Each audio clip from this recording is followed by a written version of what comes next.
दोस्तों नमस्कार, मैं दानिश अली पवार। मेरे YouTube channel prime big news में आपका बहुत स्वागत है। हमारे संविधान में लिखा हुआ है 100 आरोपी छूट जाए मगर एक निर्दोष को सजा नहीं होनी चाहिए। लेकिन इसका बिल्कुल उल्टा हो रहा है हमारे राजस्थान के उदयपुर शहर में। वहाँ पर किसी सरकारी स्कूल के छात्रों में आपस में विवाद हो गया और एक छात्र ने दूसरे छात्र पर चाकू से हमला कर दिया, जिससे उसको गंभीर चोट आई। इस कारण वहाँ पर विवाद बढ़ता चला गया और हिंसा बढ़ गई थी। कई हिंदू दल के समर्थक वहां पर पहुंच गए। वहां पर आनन फानन में कार्रवाई होनी शुरू हुई। आरोपी का वीडियो सीसीटीवी कैमरे में कैद हुआ, जिसमें वो स्कूटी से वहां से चाकू मारकर उस छात्र को भाग रहा है। आरोपी को पकड़ लिया गया और उस पर कार्रवाई शुरू हो गई।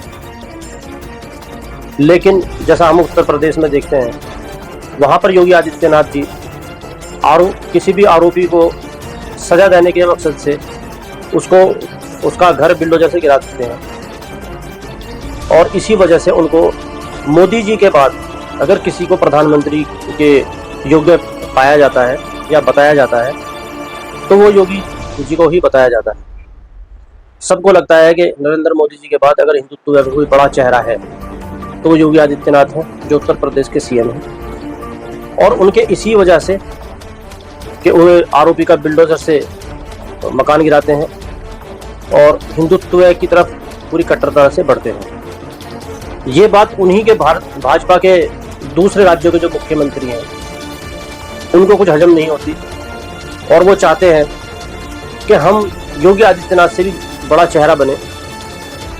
प्रधानमंत्री नरेंद्र मोदी जी के बाद प्रधानमंत्री खुद बनने के लिए। और इसीलिए वो आनन फानन में योगी आदित्यनाथ जी का ही काम बिल्डोजर वाला अपने राज्यों में कर रहे हैं। अभी आपने पीछे सुना होगा, यही चीज मध्य प्रदेश में हुई थी।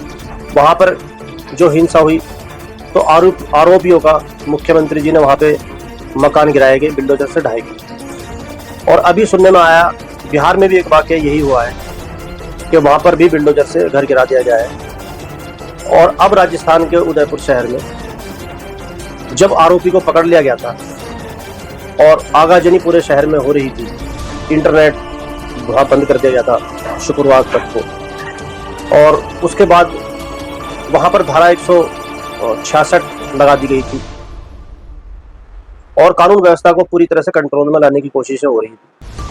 लेकिन वहां के मुख्यमंत्री जी ने बिना जांच पड़ताल किए आरोपी जिस घर में किराए पर रह रहा था, वो मकान उसका अपना नहीं था, वो वहां पर किराए पर रह रहा था, लेकिन प्रशासन ने आदेश जारी करे कि बिल्डोजर से फौरन उसका घर गिराया जाए। जो योगी आदित्यनाथ जी की तरह हमारा भी मैसेज जाए कि भी हम भी हिंदुत्व का बहुत बड़ा चेहरा है और हमारी जो प्रशासन हमारा भी बहुत सख्त है। आनंद फानन में वहां पर प्रशासन भेजा गया, पुलिस की टीमें भेजी गई। वहां के लोगों ने बहुत विरोध किया, उनको बताया ये मकान उसका नहीं है, ये किराए का है। लेकिन नहीं, ऊपर से आदेश थे।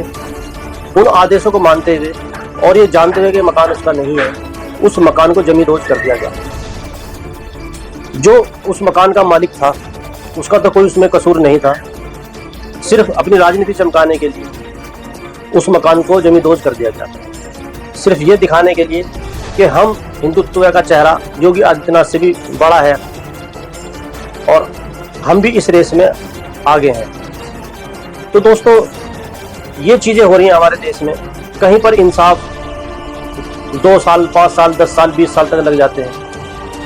लेकिन अब जो सुप्रीम कोर्ट है या हाई कोर्ट है या कानून व्यवस्था कोई भी है, उसको ताक पर रखते हुए जो देश के मुख्यमंत्री हैं वो खुद फैसले ऑन द स्पॉट कर रहे हैं। अब सवाल ये उठता है, जिस मकान में वो आरोपी किराए पर रह रहा था वो मकान प्रशासन ने गिरा दिया।